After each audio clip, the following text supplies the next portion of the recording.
Allah tidak pernah menurunkan di dalam Taurat, begitu juga di dalam Injil, yang seperti Ummul Quran, yaitu 7 ayat yang diulang-ulang. Dan surat ini adalah terbagi menjadi 2, antara diriku dan antara hambaku. Jadi di dalam surat ini Allah membagi 2 bagian, sebagian untuk hambanya, sebagian untuk dirinya. Dan lafaz ini subhanallah mengajarkan kita ilmu yang luar biasa ya. Terutama ternyata di dalam surat Al-Fatihah ada yang porsinya Allah dan ada yang porsi kita. Lalu kemudian itu hadis yang kedua. Hadis yang ketiga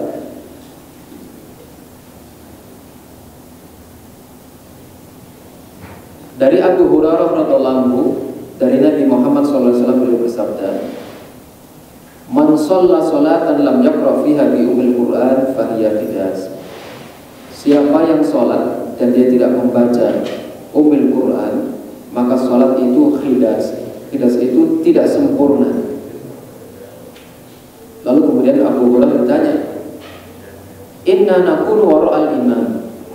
Sungguh kami ada di belakang imam. Faqala Abu Hurairah berkata, "Iqra' biha fi nafsik." Bacalah Al-Fatihah itu di dalam diri kamu dengan suara lirih. Ini ilmunya Abu Hurairah. Fa inni sami'tu, karena sungguh saya mendengar Rasulullah SAW bersabda, qala Allahu azza wa jalla, Allah berfirman, qasamtu sholat baini wa baina 'abdi nisfaini. Ini dalam diskusi, aku membagi sholat itu dua bagian, antara diriku dan antara hambaku. Wali 'abdi ma sa'ala, dan bagi hambaku apa yang dia minta. Fa idza qala al-'abdu alhamdulillahi rabbil alamin, qala Allahu hamadan 'abdi. Jadi ketika kita membaca Al-Fatihah alhamdulillahi rabbil alamin, maka ketika itu Allah akan berkata, merespon ucapan kita itu dengan kalimat hamadani 'abdi, saya dipuji oleh hambaku. Jadi tutup interaktif ya. Ini hadis-hadis Sahih Muslim ya. Jadi kalau kita membaca alhamdulillahirabbil alamin, maka Allah akan berkata, hambaku memujiku.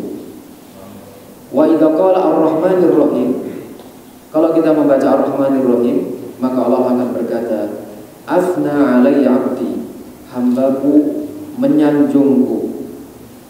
Lalu ketika kita mengucapkan malik yaumiddin, Allah berkata, majjadani 'abdi, hambaku mengagungkanku.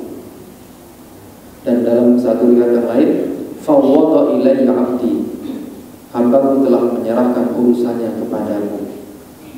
Lalu ketika kita mengucapkan iyyaka na'budu wa iyyaka nasta'in, maka Allah akan berkata, hadza baini wa baina 'abdi.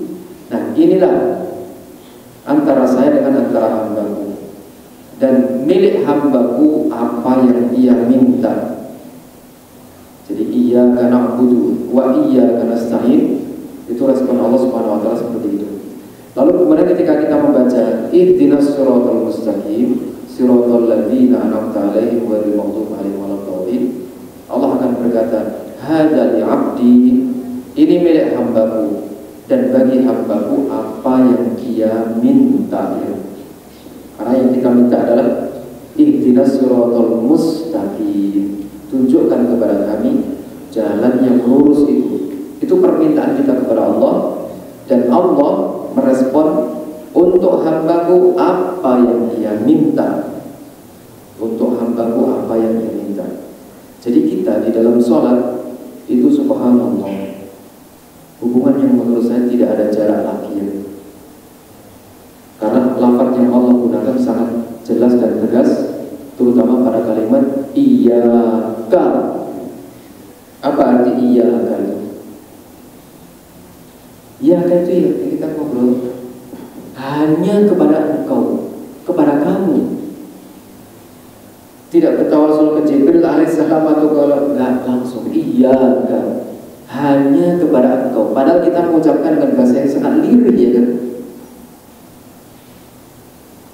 Tapi kenapa ketika kita membaca iya karena seperti kabur, ya kan? Gak tahu, terasa nggak yang kita rasakan dengan yang kita ucapkan. Ini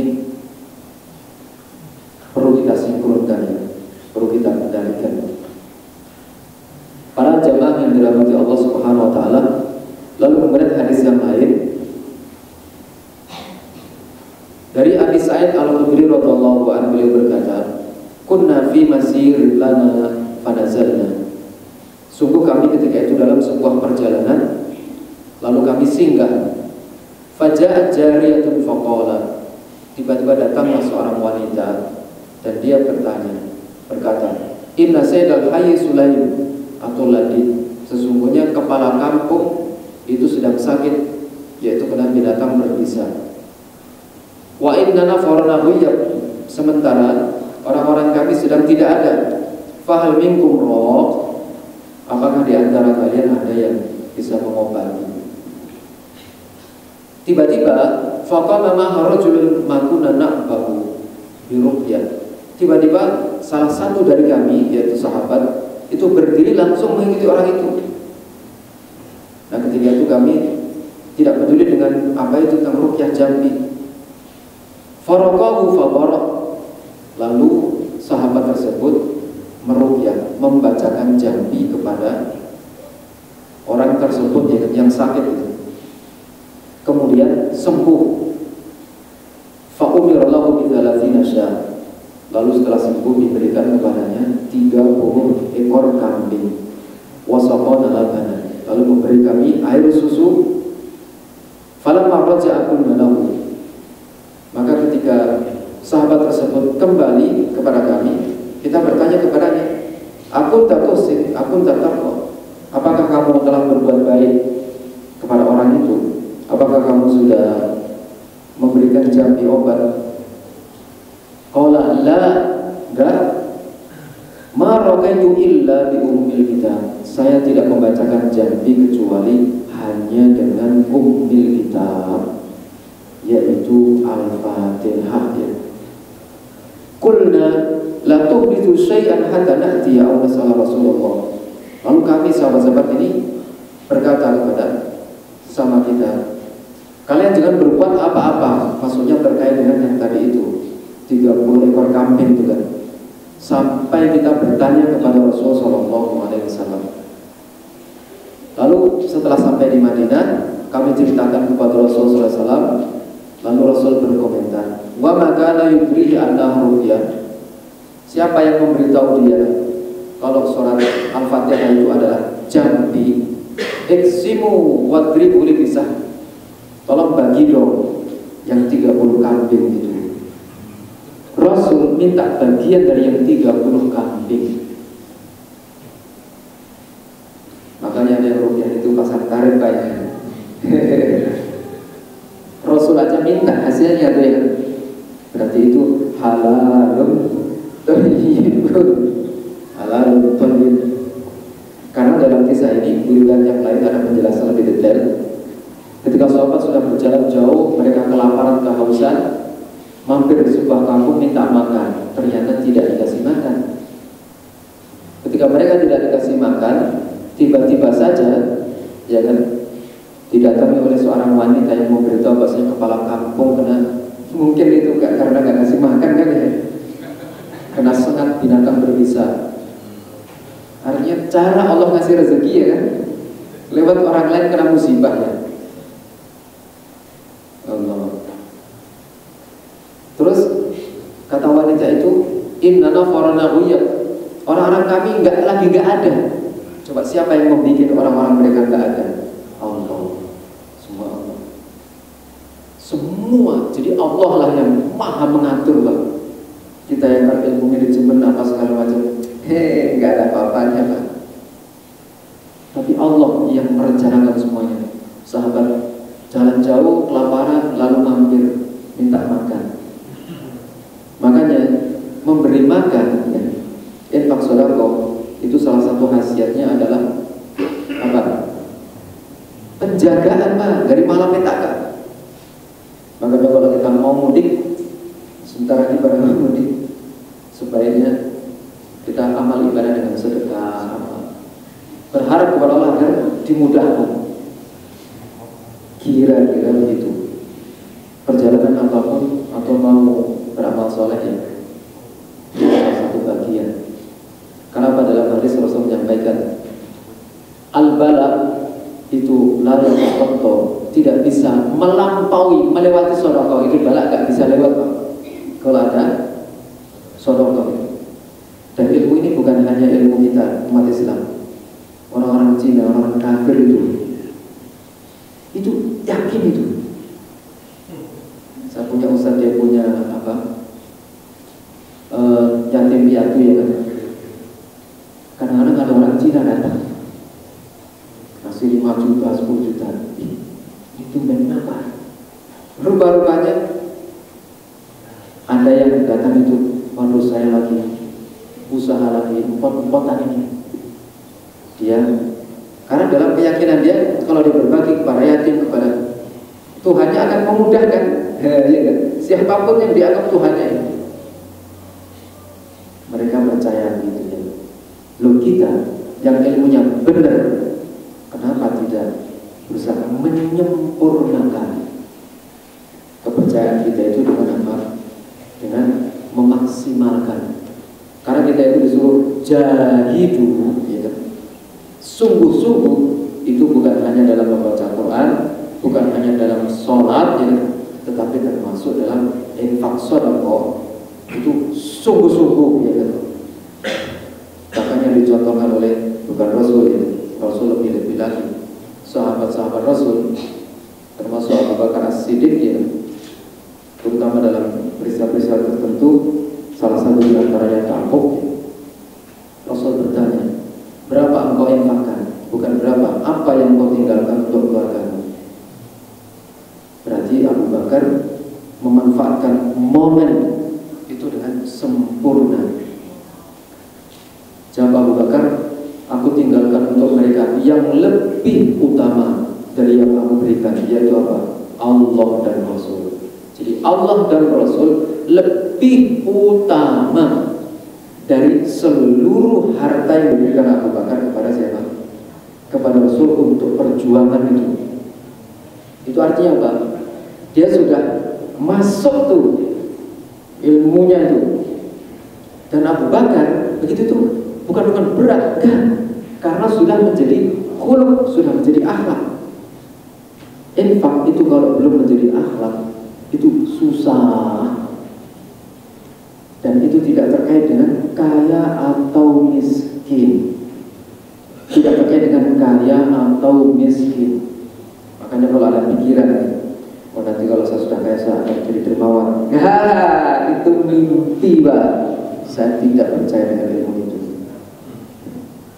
Kalau mau jadi dermawan, jangan nunggu banyak harta. Kalau banyak harta, tambah susah dermawannya.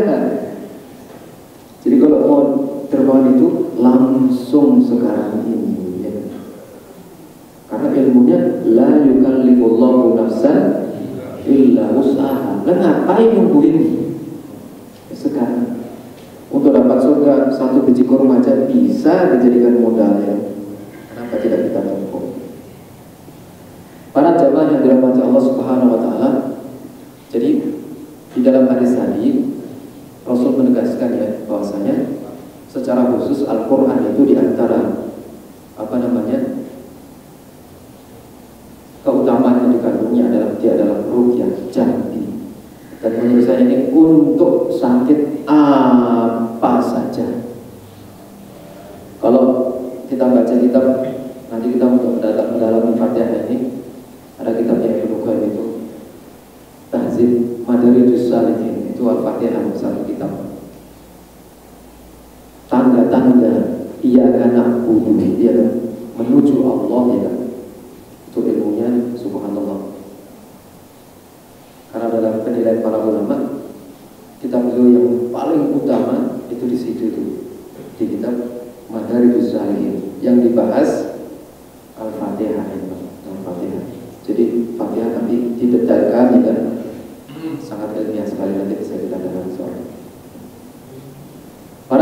yang dirahmati Allah Subhanahu wa taala, berangkat dari hadis seperti ini kita bisa mencoba ya kan?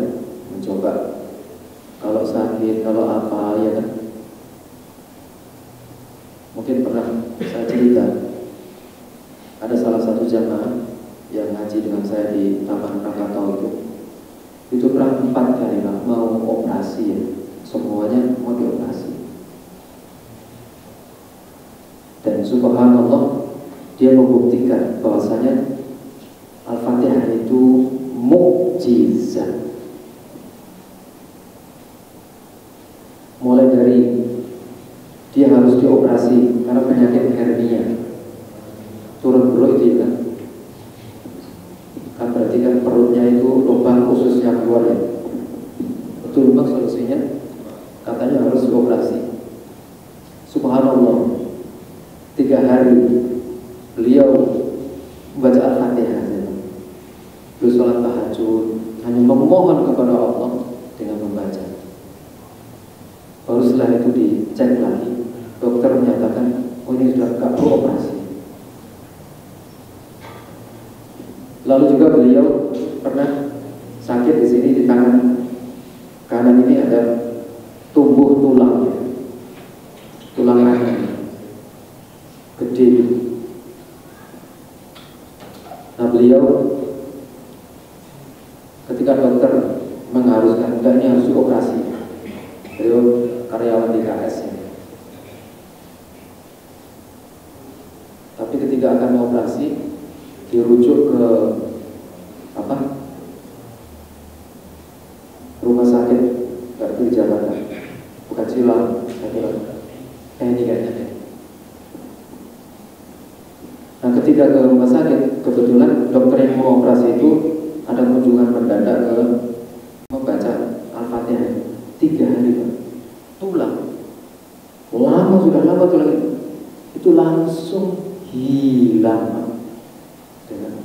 Jadi kalau kita meyakini Fatihah itu mukjizat, cara kerja mukjizat itu adalah khariqun lil 'adah, di luar dari kebiasaan. Itu namanya mukjizat.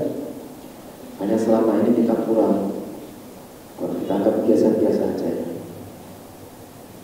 Lalu kemudian pengalaman dia yang ketiga yaitu apa?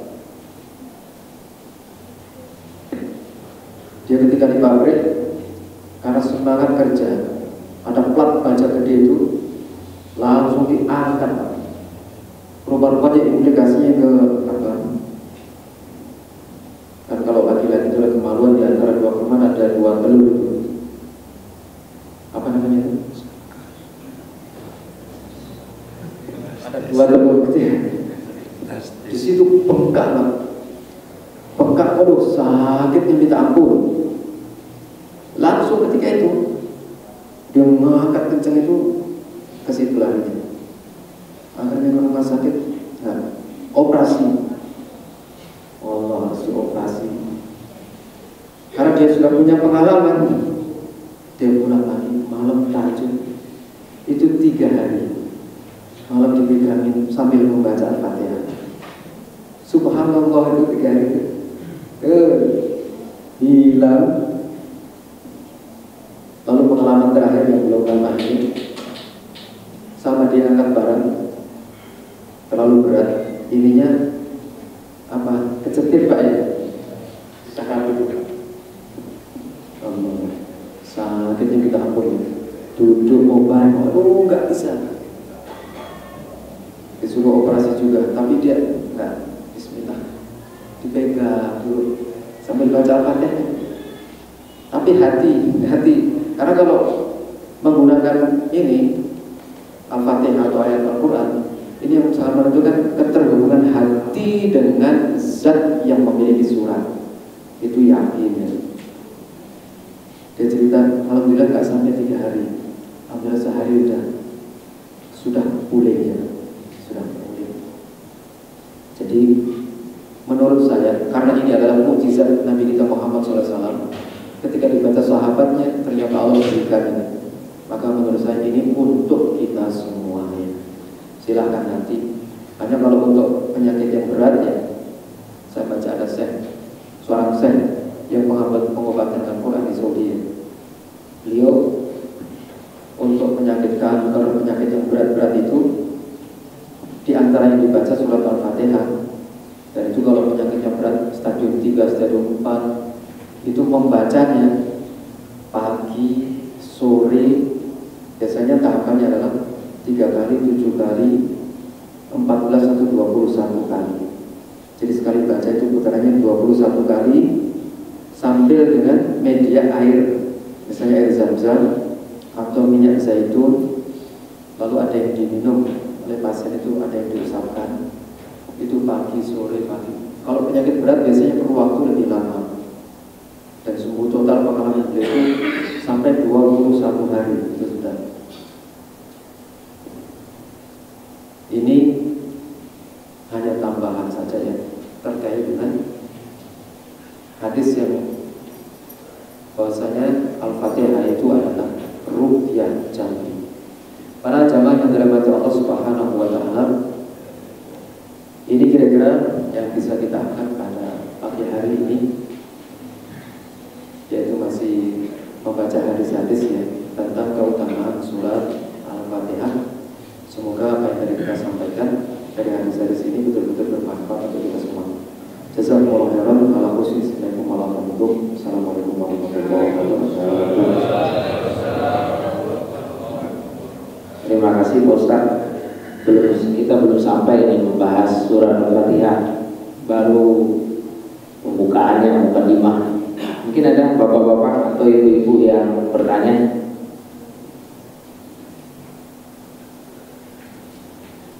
Ada yang bertanya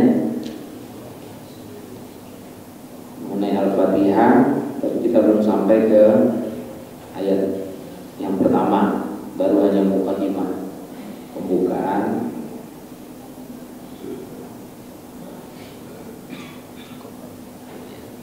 Cukup ya? Ya, itu aja. Terima kasih Pak Ustadz atas pencerahannya mengenai Al-Fatihah. Mudah-mudahan di minggu kedua berikutnya kita bisa membahas lagi masalah surat Al-Fatihah, sehingga kita semua bisa memiliki ilmu yang cukup, sehingga benar-benar bisa menghayati, sehingga kita semuanya bisa lebih mengamalkan nilai-nilai Al-Fatihah dalam kehidupan sehari-hari. Amin ya rabbal alamin. Selanjutnya pengumuman sedikit bahwa kita pengurus sudah mulai menerima zakat fitrah. Jadi bapak-bapak dan ibu-ibu nanti bisa habis asar atau